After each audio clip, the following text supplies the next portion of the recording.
Yesterday when we were driving, we came across the sign here, people pleading to get some shelter resources.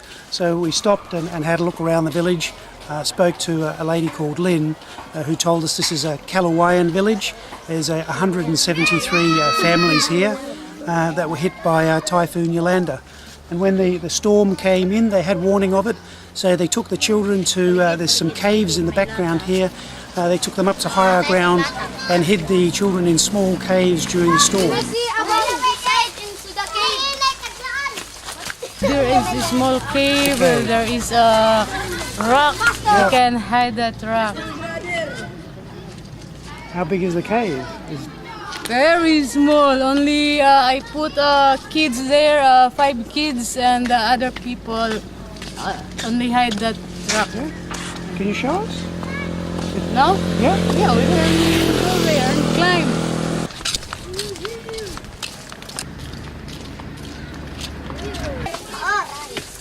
Huwag mong dadabitin yan.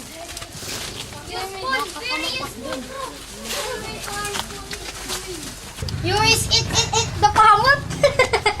Oh, open. No. Dear. Oh, I put my kids. You put the children in there? Yeah, it's this. So there's 4 of you in there now, and you put 5 children in there. And the 2 of us covering, holding a mat in front, so the kids are safe from the wind.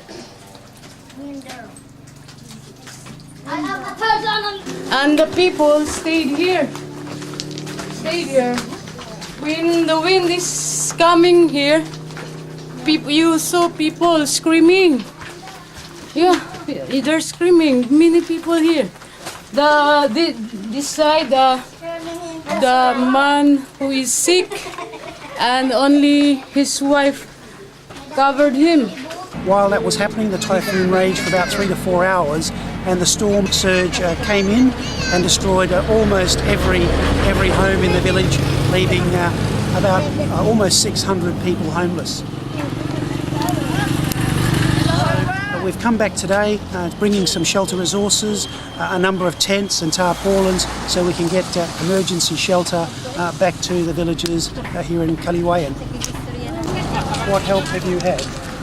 More relief foods. Our problem now is shelter. We're trying to find the barangay, that's a sub-district, Kapitan. Kapitan's in charge of about 300 to 400 houses, the local community. So he's the community leader, coordinating, improving life for the people after the disaster, organising food, water and relief supplies. All right, pleased to meet you. My name is Lasse Peterson from Shelter for Humanity. Hello, John. Kapitan, yesterday when we came, we see your sign saying that the community needs shelter. And how many houses were destroyed by the typhoon? All houses. Almost all of them.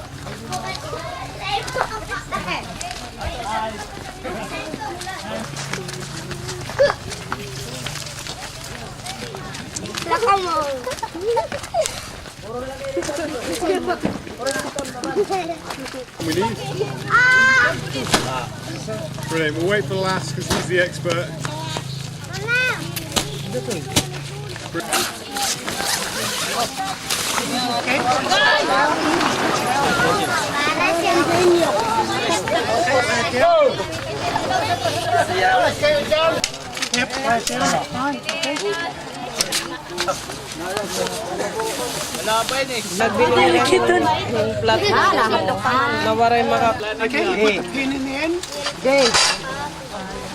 You look so happy, right?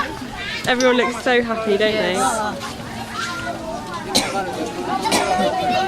It's first time to see here in our place. A tent? Yes. So no one has brought you a tent You're the before? first to give us like that.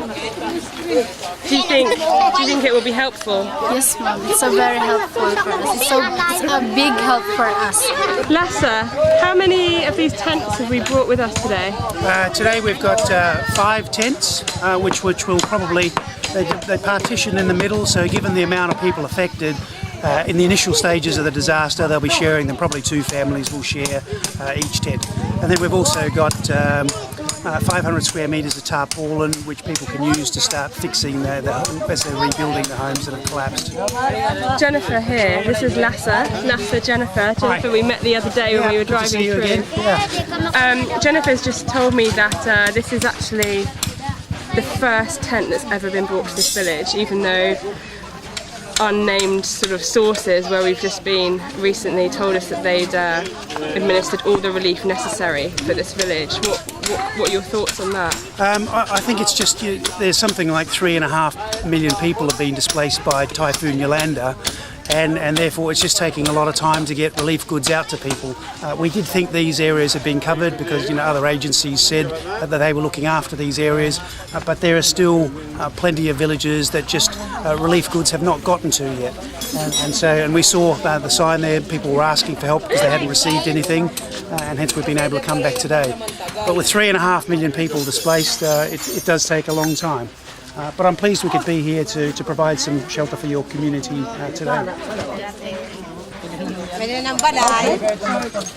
We have already a house. Didn't take very long to build, did it?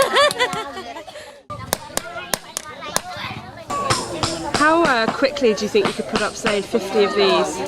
Oh, no problem at all. If we get the locals to help us, you could put 50 in a morning, I reckon.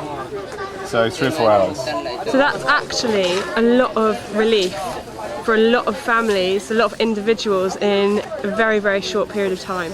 Yes. Jennifer,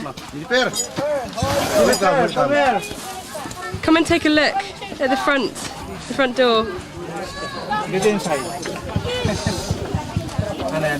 Wow! Your kingdom. Oh, your kingdom come. Yeah, pat kuno pat. Wah, ha ha. Kahalo aging balay. May kulang po. Lagi ka napapagaprin. So beautiful. Okay, if I can get through. You think there's a queue to get in the tent? I think we need Are a you bigger sure? tent. Yeah.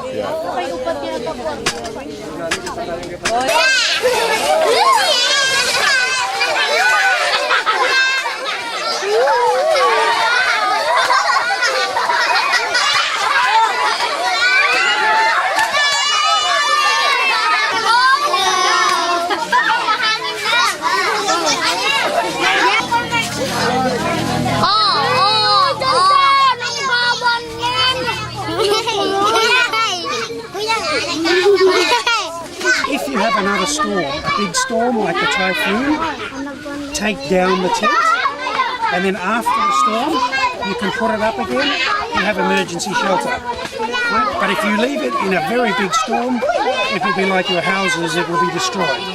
It's good enough for a normal storm, if a heavy rain, the wind, that's okay, no problem. But it won't survive another typhoon or anything like that. But at least you can put it up afterwards and you have emergency shelter again. Okay? Doesn't take long, huh? It makes such a difference. Oh yeah, definitely. They're really good tents to put up actually. These guys have sussed it on the second one. It's really hard not to get stuck in, but yeah, they're going for it. They're going for it, which is ideal because there's more of them than there is us. Brilliant. I'll go and get number 3 up.